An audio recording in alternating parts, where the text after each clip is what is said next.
want to stay at the Senate. Now, right from their manner to the level of debate, members of the Senate today distinguished themselves sharply from their National Assembly colleagues during the debate on the Election Laws Amendment Bill. Here is Chris Thairu with more on the recent conduct of our members of Parliament, both in the Senate and in the National Assembly. Members.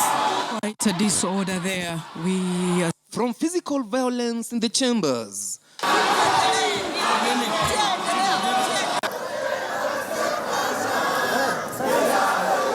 People united shall never be defeated. Chanting slogans against the opposition or the Jubilee regime. So who Kenyatta think he is?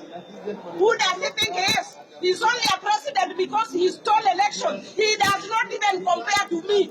To using vulgar language while addressing fellow leaders. That is what can be described of the manner in which members of the National Assembly behaved last week as they debated the controversial election amendment laws. Fast forward to today, and the government had already anticipated that there might be violence in the CBD, hence the reason why they had police officers all over Parliament precincts and even went ahead and barricaded some of the roads leading to Parliament. Order, overruled. But as soon as the Speaker of the Senate, Chris Thairu, called the House to order, the senators put aside their political differences and ganged up to demand that the police be withdrawn. All Kenyans know that even at the most vibrant of debates in this House, there is not a single senator who has ever poured water on each other. There's not a single senator who has folded his fist on another.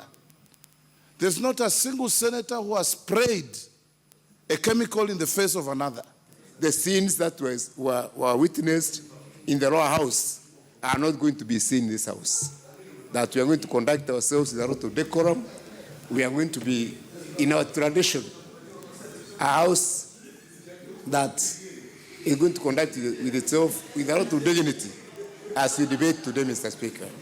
That the barricading of the road to Parliament, the access to Parliament, are these police officers under the instructions of Parliamentary Service Commission, or whose instructions are they acting on, Mr. Speaker?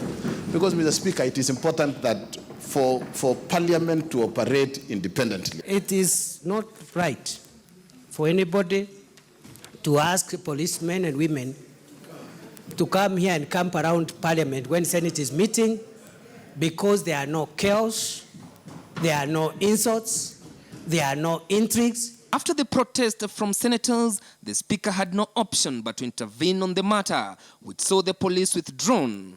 Unnecessary fear and attention is the last thing that we need in this country.